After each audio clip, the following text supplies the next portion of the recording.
What's up my friends, my name is Forge and welcome back to our brand new video.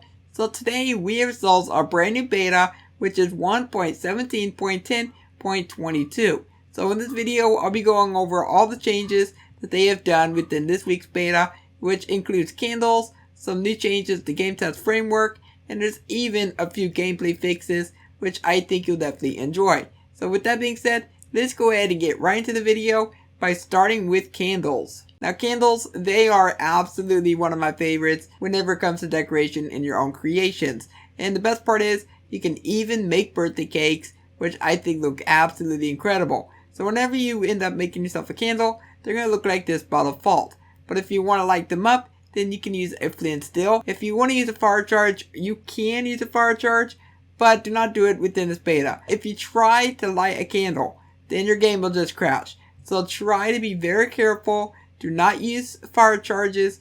Please use a flint steel.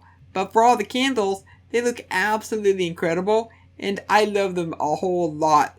And definitely gonna be using them whenever I do any kind of builds, especially for my chandeliers. Because a lot of times, whenever we make chandeliers before this update, we would always have to use torches, or we would have to use lanterns. Now while that did actually look pretty cool, I think candles are going to look so much better for chandeliers instead of using just boring old torches. As I mentioned, you cannot make birthday cakes, and by default they're not going to be lit, they will be unlit. But if you want to light them up, just go and use a flint steel, or as I mentioned, you can also use a fire charge. Now unfortunately, you're actually not able to stack the candles when they're on the cakes.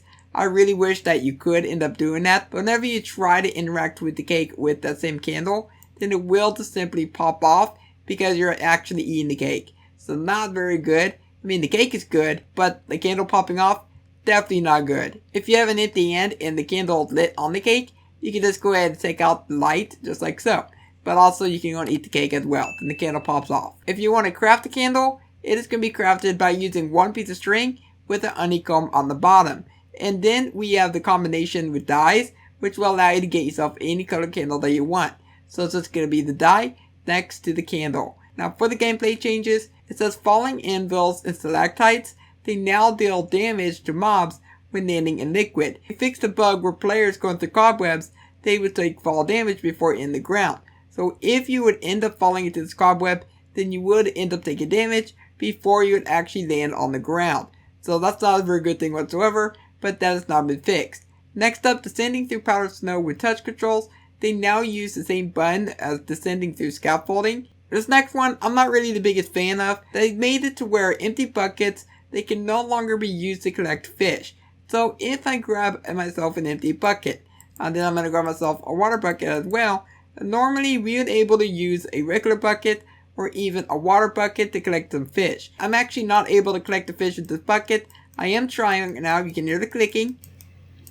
But however, if I use a water bucket, then I am actually able to collect the fish, and then I can place it back down yet again. Next up, we have solved some changes to mobs.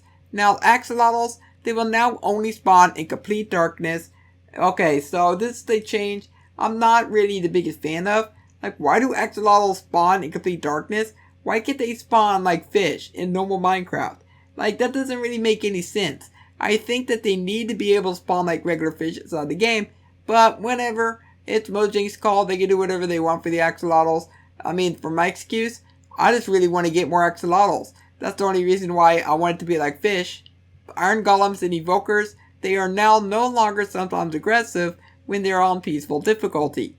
Thank goodness that iron golems will not try to attack you on peaceful mode. But one thing is, I had no idea that you can get vindicators and evokers on peaceful mode. I always thought that they could be found at easy or above. Now, next up, glow squids. They now darken to match the surrounding light level when they're earned. When goats are performing a ram attack, mobs will no longer retaliate against the goats. Oh boy, the goats are going to take over the world one day. I'm calling it now. When it happens, you know who to find. I mean, no one is safe. The mobs can't even fight off the goats anymore. They fixed a warning that could appear in split screen when encountering guardians. Next up is character creation stuff. They featured item thumbnails.